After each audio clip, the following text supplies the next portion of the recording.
Welcome to Season 2 of Tales of the Divine and Damned, where we pull back the veil on history's greatest mysteries. This season, we're diving headfirst into the enigma of aliens. Tonight, we're diving into the phenomenon that has terrified and fascinated people for decades: alien abductions. We're not talking about blurry lights in the sky or wild conspiracy theories. These are real cases, stories from people who claim to have been taken, examined, in some cases, never seen the world the same way again.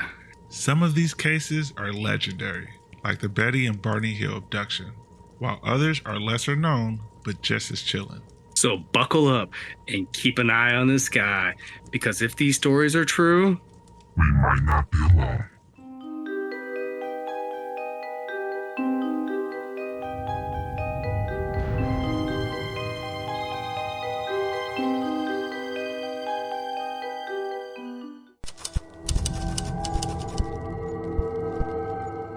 Let's start with one of the most famous abduction cases in history, the Betty and Barney Hill case. In September 1961, this couple was driving through rural New Hampshire when something strange happened. they saw a bright light in the sky, which seemed to be following them. Suddenly, they experienced a phenomenon known as missing time. Hours vanished, and when they finally made it home, they realized something was off. Under hypnosis, the Hills recalled being taken aboard a spacecraft where they were examined by humanoid beings. Betty even described a star map she claimed to have seen inside the ship, which some researchers believe corresponds to the Zeta Reticuli star system. Please listen to this chilling audio we have on file. We're driving along. I don't know where we are.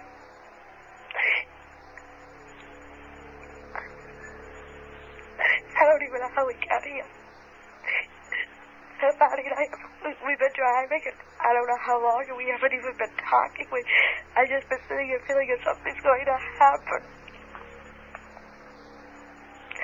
And I'm not really too afraid. Except right now I am. At that time I didn't feel afraid.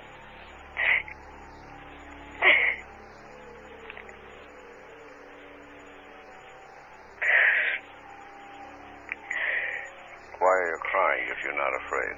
I'm afraid now, but I wasn't. Oh, I wasn't afraid. I was afraid when I saw the men in the road. Men in the road? I never been so afraid in my life. Tell me about the men in the road. It's all right now. You're safe here. Tell me about the men in the road. We're driving along. We're on a tarred road. And all of a sudden, without any warning or any reason or rhyme or anything, Barney made he almost, the brakes, I think he was squealed. He stopped so suddenly and made this sharp left-hand turn to the highway. And we went onto this narrow road. I was wondering what he was doing down here, but he wasn't saying anything, and I wasn't. I figured, well, maybe we're lost, but so what? We'll come out somewhere. And we're going along, and there was a sharp curve in the road. And as we went around the curve, there were trees. There were a lot of tall trees on my side. I don't know about Barney's side of the road, but there was these men standing in the highway, and I wasn't too afraid when I saw them. They were standing there, and I thought, well, you know, there was several. There was, I don't know, and they were just, you couldn't get a good look at them. But then I thought, well, you know, are they in a car and the car broken down, or what are they doing there? And Barney, of course, had to stop. And then he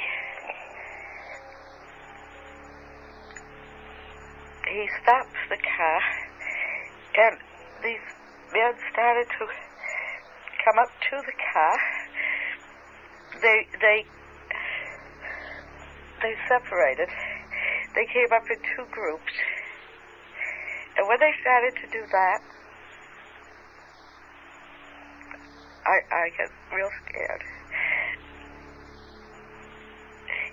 And the car motor died. The car stalled. And when they started coming up, Barney tried to start the car.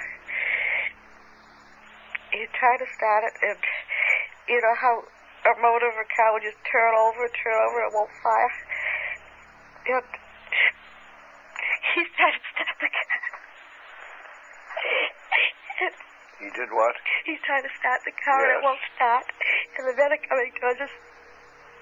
And I think, well, I can get away from this. If I get the car door open, I can run in the woods and hide.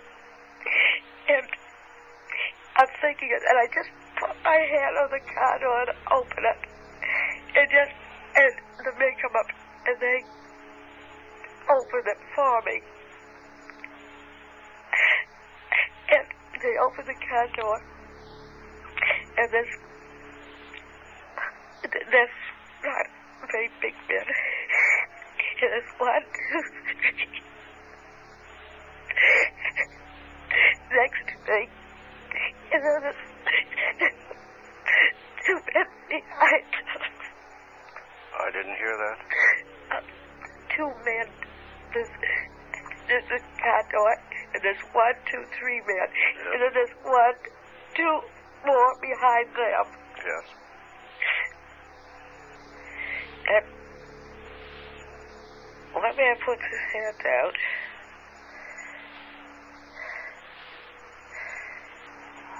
The object was on the ground. The object was on the ground. Yeah. I think it was the same one I was watching in the sky. And there were trees, and there was a path, and there was this clearing. And this object the clearing I could see just about filled up the clearing.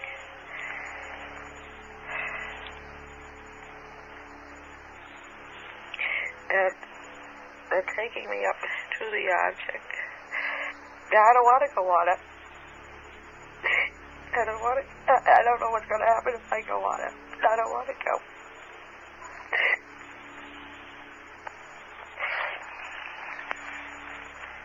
And I go up the ramp, and I go inside, and there's a corridor to the left. We go up the corridor.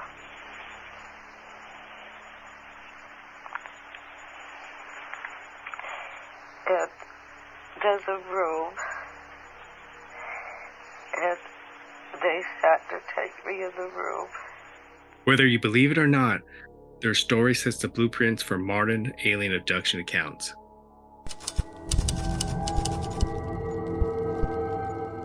Fast forward to 1973. 2 men, Charles Hickson and Calvin Parker, were fishing on the Pascagoula River in Mississippi when they experienced something straight out of a nightmare. According to them, robotic humanoid creatures with claw-like hands levitated them aboard a craft. They were examined, then dropped back off as if nothing had happened. The craziest part? They went straight to the police, and their recorded conversation without them knowing shows pure terror in their voices. Either these guys were Oscar-worthy actors, or they genuinely experienced something they couldn't explain. If you listen closely, you can hear the terror in their voice. I started hearing the river noise. It's a little bird sound. Just like that. That's all. One little back blast to the back. And, you think you're dreaming about something like that, And I started to hit the river, man. And Calvin he wasn't hysterical, you know. I think Calvin, right? His father, Calvin Parker. Calvin Parker Jr. was his father. So, we wrapped right on the river. And that thing, it didn't hit the ground, it hovered just a little bit. Right. And all of a sudden, right in there wasn't a sharp on his oval shape, but the end of it, I don't know what you call it, or what it was, his old man was laid up there. And three of them just floated out there a little bit. There wasn't no ground. And then I said, I gotta be training them. You know, you gotta, no, they didn't have feet in the sewer. They didn't actually have feet, they didn't say it was just fine. They looked like they didn't have toes, you know, it was like skin shape. They didn't have toes, but they had feet shape, you know, and they didn't even touch the ground. I said, I gotta be dreaming, you know, I'm scared of that. And me with a spinning reel out there, that's all I had. I couldn't, I don't know what I was so scared. Well, you can't imagine. You just can't imagine. Calvin done went hysterical on me. I don't know how they walk all up there. They just glided up there to me. And one of them made a little buzzing noise, and two of them never made no noise. What kind of noise is this one? Something like just a little buzzing, that noise. You sound like a machine running there. Yeah, that's what it was. I don't know, it might have been contacting the other. See, I don't know. By then, I was so damn scared, I didn't know anything. And two of them just floated around behind me. And lifted me off the ground. Are you on? I'm on. Well, their pictures in my picture crazy. Well, it didn't seem like this. I don't know, they done something. I just raised off the ground. Okay? Yeah, they didn't use no force. No force. They didn't hurt me. How was your buddy doing that? I don't really know. But he was almost. His trouble passed out on the den. And they glided me in that thing. You know, how you just guide somebody in there. And I was so damn scared, I don't know what, you know, I do know that when I got in there,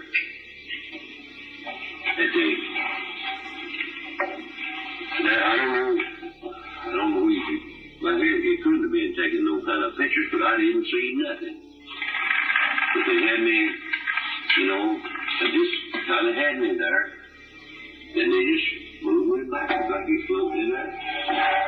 And then they kept me in that position a little while. Then they raised me back up. You should have had some kind of instrument on you, didn't you? Some kind of instrument. I don't know what it was. I've seen instruments that I've never seen, nothing like that before in my life. What did it look like? Could you describe it? I couldn't really describe it. Well, it looked like an X-ray machine or something? No, it wasn't like no X-ray machine. It was something that I just couldn't. There ain't no way to describe it. I didn't try to communicate with you. It looked like a eye. You know, like a big eye. You know, it's something. Did it have any attachments to it? Yeah, it had some kind of attachment to it. I don't know what. But it moved. It looked like a big eye. No eye. It was like some kind of big eye. And then they left me. And I left you inside the machine. Right. By yourself. They left me. And the position they had me, I couldn't move. Yeah, I don't know how long they left me. And then they come back. You don't have any idea how long? I don't have no watch. You know, you so damn scared. How long did you say? 30 minutes? I I'd say 20 or 30 minutes that they left me. And then when they come back, they lay me back, you know. You didn't try to talk to them, ask them what was going on? Yes, I did. But I get a buzz inside. I wanted them to talk.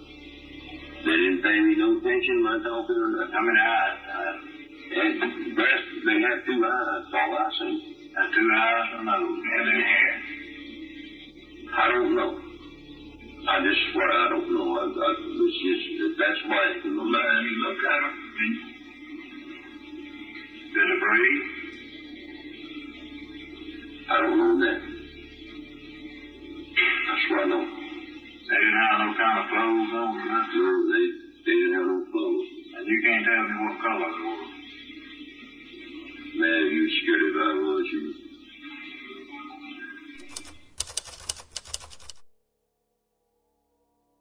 Now, most abduction cases happen in rural areas, but this next one, it allegedly took place in the middle of New York City. Linda Napolitano claimed that she was abducted from her 12th floor Manhattan apartment, levitated through the air, and taken aboard a UFO hovering near the Brooklyn Bridge. Her case gained traction when multiple witnesses, including government officials, claimed they saw something strange that night. But as time went on, skepticism grew, with some suggesting it was all a hoax. Still to this day, it remains one of the most debated abduction cases ever. All right, this one isn't an abduction, but it's one of the most widely witnessed UFO events ever, the Phoenix Lights. March 1997. Thousands of Arizona residents reported seeing a massive, silent V-shaped craft moving slowly across the sky. The official explanation? Military flares. But not everyone is convinced. To this day, many believe that what they saw that night wasn't of this world. Today marks 26 years since the mysterious Phoenix Lights appeared over the valley. And we still don't know what it was, but there are plenty of theories out there. It was the evening of March 13th, 1997. People across Arizona, especially here in the valley, reported seeing a silent, miles-long V-shaped group of lights gliding quietly overhead. Was it a military mission, a prank perhaps, or visitors from outer space? The questions and confusion over the sighting have only grown during the prevailing years. Now, of course, we're much more open to it recently as being real, and the Phoenix Lights is one of the premier mass sightings that they're looking at as being authentic, because thousands of people saw these massive craft or objects hover right over them, glide right over them, rooftop level. Some people said they could have thrown a stone at it. It was that close. I'm going with space aliens. I just wonder why they haven't come back. They must not have liked what they saw. They didn't like what they saw, No, yeah. I'm getting They out of here. left. All right, Harkins Theater in Scottsdale hosted a community forum on the Phoenix Lights today. It aired a documentary on this exact sighting. Whether you believe in alien abductions or not, the fact remains. Thousands of people around the world report eerily similar experiences. And if even one of them is telling the truth, then we're not just being visited, we're being taken. In part 2, we'll uncover more cases as of recent and what this might mean for all of us. Stay tuned.